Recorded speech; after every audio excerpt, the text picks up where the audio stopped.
At hindi yan tinatabla ng dugo at iyong ngipin. Dumudugo ba ang ngipin? Hindi. Bakit pagka may dumugo, sabi mo, uy, dumudugo ang ngipin mo. Hindi ngipin dumudugo. Gilagi.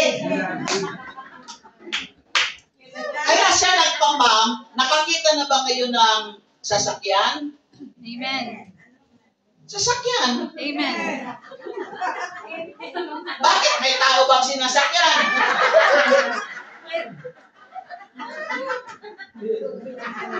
Kayo, ibang iniisip mo, ha?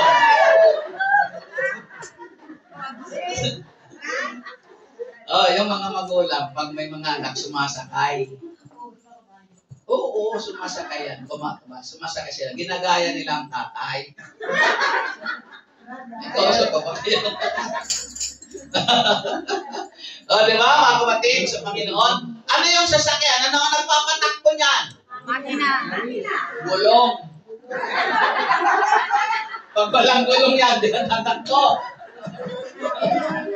Pero nagpapaandar. Makina. Yung makina ba may puso? Wala. Pero may nagpapam. Ano yung nagpapam? Gasolina daw.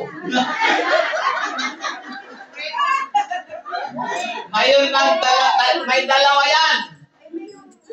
Nagaganon-ganon. Tong. Break yun. Pag nag-break yun, hindi yun nalalakad. Tigil yun. Meron yan, dalawang valvula, parang ano ba? Yung sa loob yan ng makina. Kaya yung nagpapam, dinidistribute nun ang oil, hindi yung gas. Dalawa yan. Ang gas, yung magasolina, nagpapatakbo. Yung oil, yun doon sa loob ng makina, yun ang life niya. Kaya nga yun, change oil yun pag marumi na. Dahil yun yung life. Pagka yun ay natigang, kato ang makina. Kaya kapag natigangan ang tao, may kato. Sira ang makina. So kaya ang puso, nagpapump yan, dinidistribute niyan alin? Anong oil? Sa makina yun. Sa tao, yung blood. Dumadaan yan sa artery ng heart. Kasi kaya inapaayos ni Lord yung heart natin, na connected yung mind natin, kasi kung anong naisip mo, baba sa heart yun. Kung corrupted yung mind mo, bumaba sa heart mo, na corrupt ang heart mo, dinistribute sa bawat parte ng katawan mo, sa lips mo, sa dila mo, sa kamay mo. Kaya nang nagalit ka, nanakit ang kamay mo, nanakit ang paa mo, nanakit ang labi mo, sa pananalita mo, pati sa dilat sinasabi mo, na corrupt kasi ang isip mo, na ipinamp ng Lord ang dugo. Sa dugo, i-distribute sa mga paa mo, saan-saan pang bahagi. Kaya yung buong katawan mo, corrupted. Amen. Nakahinga ba kayo? Amen. Mabuti ba kayo? Ako hindi, nahirapan ako.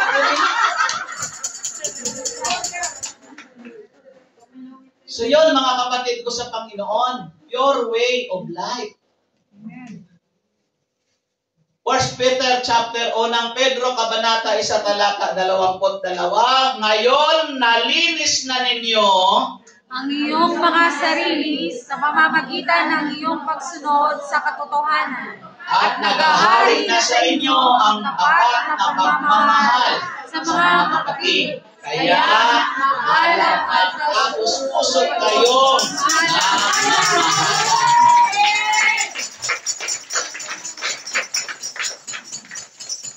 Perfect.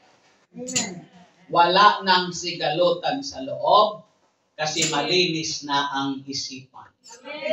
To be pure mind. Wala akong narinig niya na kanta. A pure mind, that's what I thinking. Di ba? Mga kapatid, So Matthew, or love springs forth from a pure heart. Nandyan pa ho ba kayo? Amen. Blessed are the pure in heart, for they shall see God. God. Amen. Mapapalad ang may mga malinis na kalooban sapagkat makikita nila ang Diyos. Amen.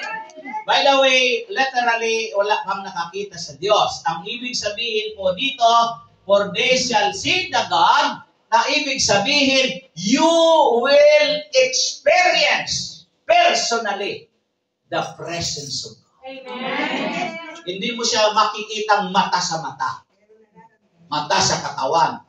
Pero, ang lahat ng may malinis na budhi, kalooban, ay mararanasan niya ang presensya ni Yahweh El Shaddai. Sino ang gustong maranasan ang kanyang presensya?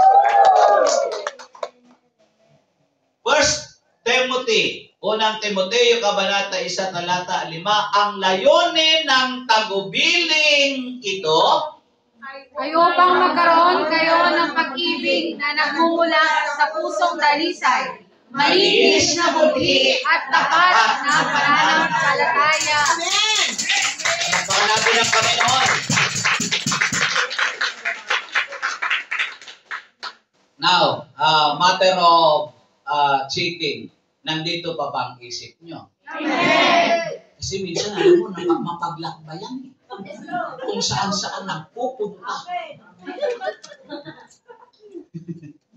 Minsan yung ano niya, yung isip, dinadala ng mata. Sabi ng mata niya.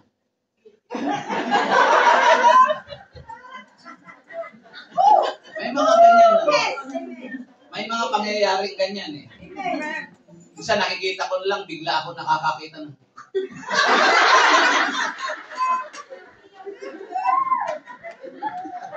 sabi na sister, umiyok pero pa gano'n. May piyok bang matalikod. Masaya!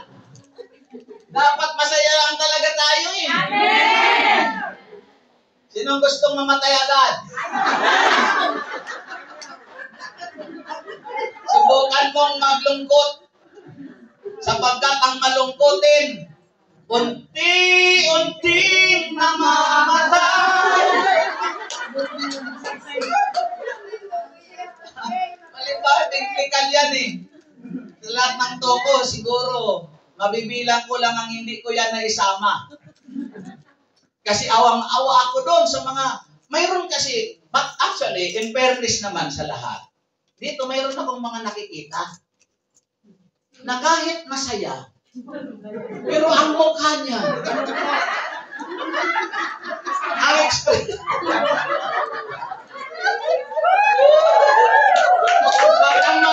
Wag kang ma-open kapatid kung ikaw yun.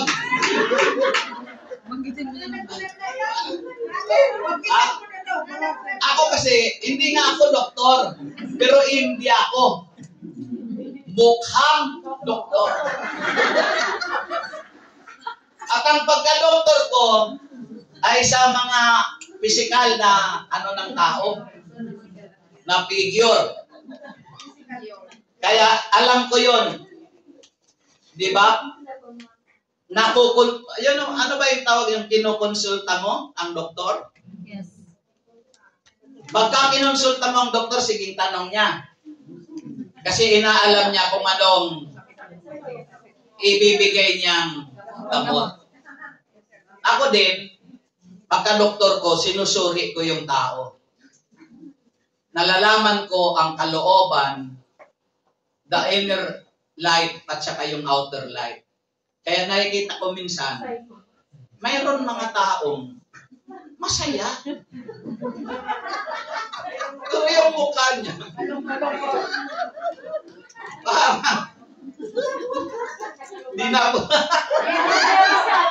parang dinapuan ng ano eh, ng kaluluwang itim.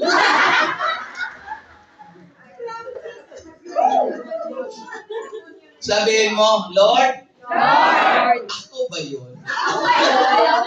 Kaya, baguhin natin yung mindset natin. Okay. It should be a humble. Heart. Mind. Dapat pala may mababang kalooban ang inyong isipan. This is spoken of us, the mind of Christ. Humble mind, the mind of Christ. Sinaturingan tayong adherent of Christ. Tagasunod ng Panginoon. Aficionados Christos. Na ipagsasabi nyo, Aficionados Christos. Aficionados Christos. Dayali ko lang yan, huwag nyong tanapin yan sa Google, wala kayong makikita niyan. No? Ang ibig sabihin niyan ay ano? Ipagpapaliban mo ang lahat. Basta kay Kristo ka. Amen. May tanong. Pinamili. Nakalagay doon dalawa. Halimbawa, Sister Rosalie, napamili. Ang isa, loved one. Isa lang. Isa lang muna. Kahit nga kalahati ngayon, wala ka, di ba? Loved one, Christ. Sinong piliin?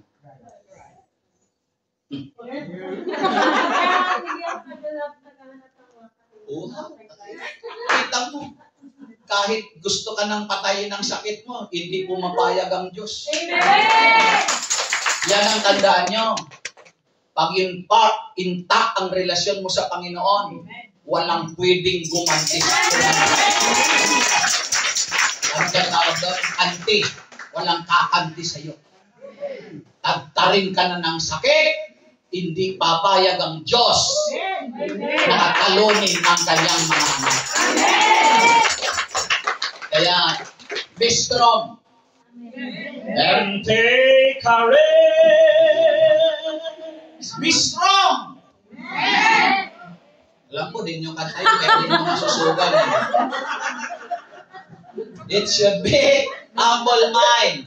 This is spoken of as mind of Christ, mga kapatid. Humility, na thinking of self more than we ought. Ang kababaan ng kalooban, hindi ka nag-iisip ng higit pa. Saan? Sa iyong makakaya. Sa makakayanan mo, mga kapatid. And we should humble ourselves to God and one another. Amen. Minsan-minsan nakakalimutan natin yung mga gamit, the original.